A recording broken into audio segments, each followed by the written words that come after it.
Hello there, men, and welcome to the Masculinism Movement channel, a place for men to be men and talk about masculinity and men's issues. I'm your host, Brian Crawl, and today I'm going to be going over men's and women's reproductive rights.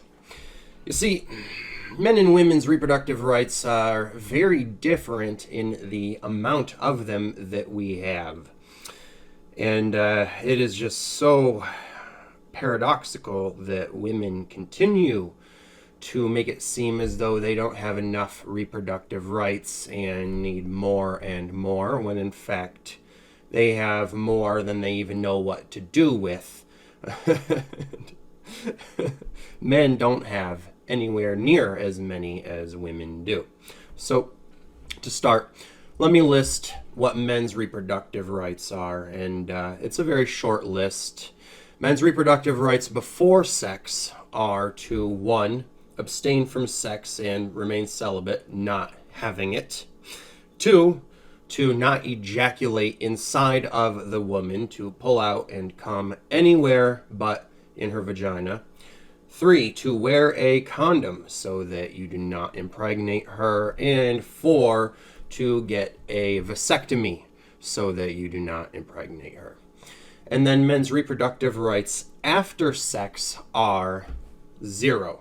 Men do not have any more reproductive rights other than those once sex has begun. Unlike with women, as you will see. So let's go on to list women's reproductive rights. First, the reproductive rights before sex. 1, abstain from sex and remain celibate. 2, use a female condom. Yes, those exist. Or they could use a male condom on the man, for that matter. Using a condom of some type would be number 2. Number 3 is what is called the fertility awareness method. It basically means not having sex when you're fertile. Number 4 is the traditional birth control pill. 5 is the diaphragm. 6 is the cervical cap. 7, the sponge. 8, the patch. 9, the Nuva ring. 10, spermicide. 11, hormone shots. 12, hormone implant. 13, IUD. 14, tubal ligation, and lastly, 15, the female vasectomy. Then for women's reproductive rights after sex has already begun.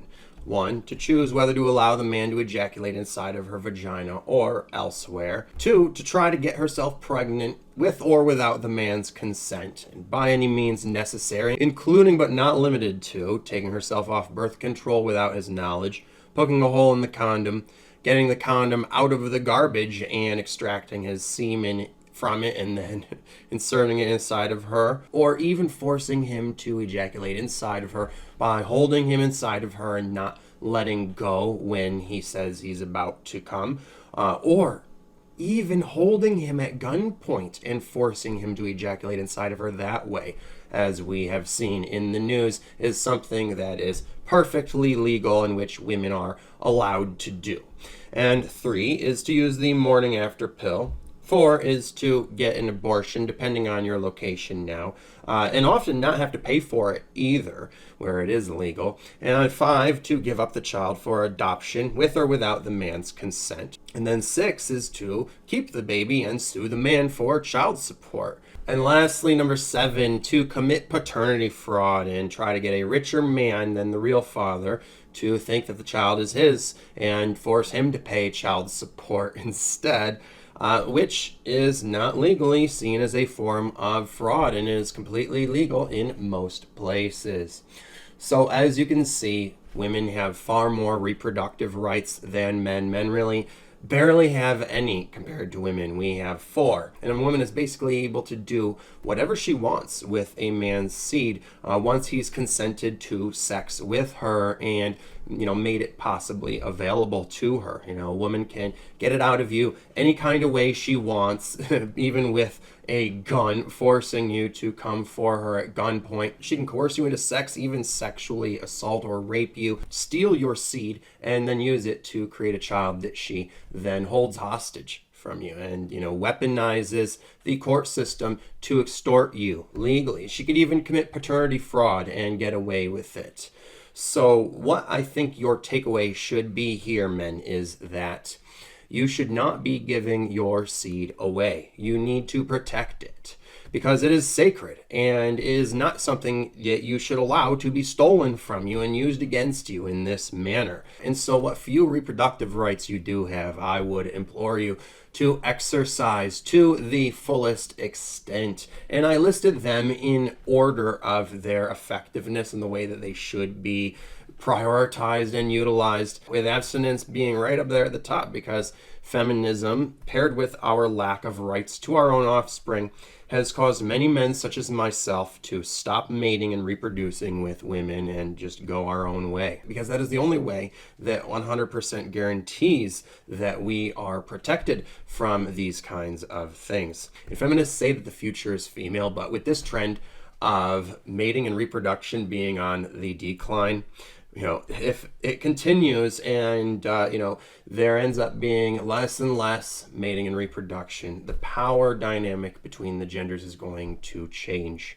because women do rely upon getting pregnant by men in order to get provided for in life, and to be able to pass on their genes, which is more important to them than it is to us, because of the fact that they have all the power in that situation. But as we withhold that power and withhold our seed from women, the power dynamic will change and it will go back to us, and we will, have to be given more reproductive rights. If we say to the governments, we are not going to reproduce unless we have equal reproductive rights. And as I'm going to be talking more about in one of the next videos, test tube babies actually only need male sperm to be made.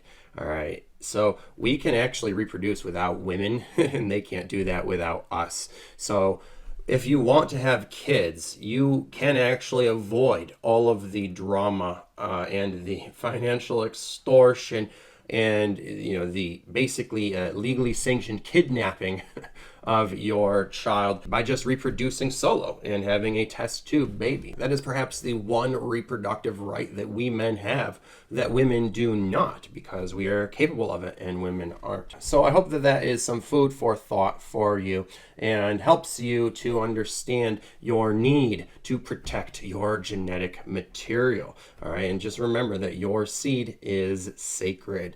So that concludes this talk. I hope I mansplained that well enough for you guys out there. Thank you for listening, and be sure to share your own thoughts and opinions by commenting below. And if you like this video, be sure to hit the like button and share these messages with everyone by sharing the video on social media and talking about these things too. And lastly, check out the links in the description below for other resources for your masculine personal development and living the life you want to as an independent man. If you can afford to donate, please do so with the PayPal link below, because your support funds me doing this work and fighting the good fight for men like you. And you can stay tuned for the next video coming out soon, which will be on how you can protect yourself sexually while you are being sexually active and practice safe sex. And make sure you're subscribed so you'll be notified when that is. And until then, take care of yourselves, men, because no woman out there is going to.